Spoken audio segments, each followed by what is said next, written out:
Hi, this side Manjita Agrawal. Welcome to my channel. Today we will discuss about maths branch that is called algebra.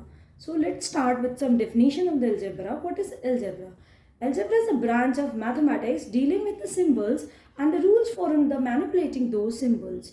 Algebra एक math की branch है जो कि किस में deal करती है, सिम्बल्स में डील करती है और उसके कुछ रूल्स होते हैं. सिम्बल्स के अकॉर्डिंग उसके डिफरेंट रूल्स भी होते हैं. Symbols are known as the unknown value.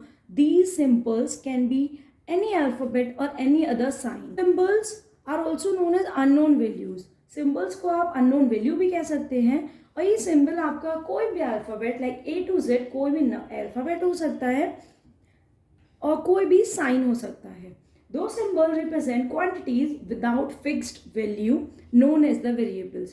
और वो सिंबल जो कि एक फिक्स्ड क्वांटिटी नहीं दिखाते हैं उनको बोला जाता है वेरिएबल, क्योंकि सारे ही सिंबल्स की क्वांटिटी इक्वल नहीं होती है. कुछ सिंबल्स की क्वेश्चन के अकॉर्डिंग क्वांटिटी डिफरेंट होती है और कुछ सिंबल्स की क्वेश्चन के अकॉर्डिंग क्वांटिटी सेम होती है. जिन सिंबल्स की क्वांटिटीज डिफरेंट होती हैं उन सिंबल्स को वेरिएबल्स कहा जाता है.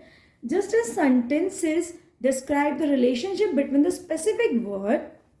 In algebra, equations describe relationship between the variables. जैसा कि सेंटेंसेस में आप रिलेशनशिप को बताने के लिए कुछ डिफरेंट स्पेसिफिक वर्ड आपके पास होते हैं. आप डिफरेंट वर्ड से स्पेसिफाई करते हैं सेंटेंसेस में. ऐसे ही अलजेब्रा में क्या इक्वेशंस को डिस्क्राइब करने के लिए वेरिएबल्स गिवन होते हैं. वेरिएबल्स के थ्रू हम उन इक्वेशंस का आपस में रिलेशनशिप बनाते हैं और उनको सॉल्व करते हैं. आगे इसको समझेंगे कुछ एग्जाम्पल्स के साथ. So let's start with some examples. Example number 1 is the total cost of 1 kg apple and 2 kg of guava is rupees 30 and x represent the cost of the 1 kg apple and y represents the cost of the 2 kg guava. Then this statement is represented in the form of an algebraic expression as x plus 2y equals to 30. अब आप पूछेंगे ये क्यों हुआ. अब फिर से question को मैं रिपीट करती हूँ. देखिए, एक 1 kg एप्पल और 2 kg गुआवा. आपने एप्पल को x से रिप्रेजेंट किया और गुआवा को y से रिप्रेजेंट किया. Apple is 1 kg, so x के आगे नंबर हमारा केवल 1 लिखा जाएगा.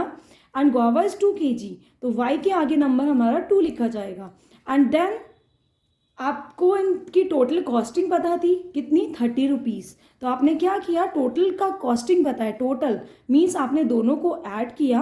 x plus 2y equals to क्या आ गया हमारे पास, 30 रुपीज़. सो इस टाइप से इक्वेशंस अलजेब्रा में बनाई जाती है. Next example is the area of the rectangle is 49 centimetre square. Rectangle का एरिया आपको पता होता है ना, लेंथ इंटू विड्थ. आगे देखिए, the area of the rectangle is 49 centimetre square. Its length is represented as L and the width is represented by B. Then this statement is what.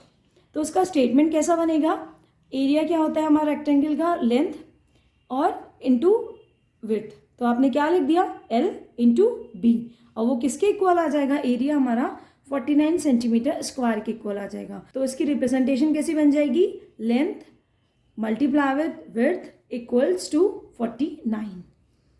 आगे हम देखते हैं कौन से साइंस अलजेब्रा में use किए जाते हैं. सो अलजेब्रा में सॉल्व करने के लिए कुछ ऑपरेशंस यूज़ किए जाते हैं जो कि हमें अर्थमैटिक में भी यूज़ होते हैं.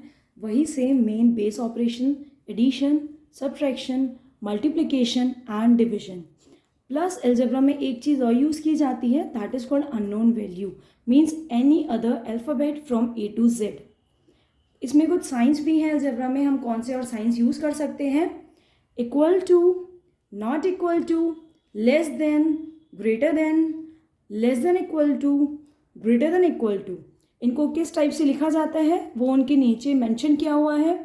ऐसे ही और अलजेब्रा के बारे में, इसमें किस टाइप की प्रॉब्लम्स आती हैं, इनमें क्या मेन इक्वेशंस होती हैं, इक्वेशन को सॉल्व करने के मेथड को क्या कहा जाता है, हम अपने नेक्स्ट वीडियोस में देखेंगे. So if you like my video just click on the like button and do subscribe my channel and just send your queries in the comment box.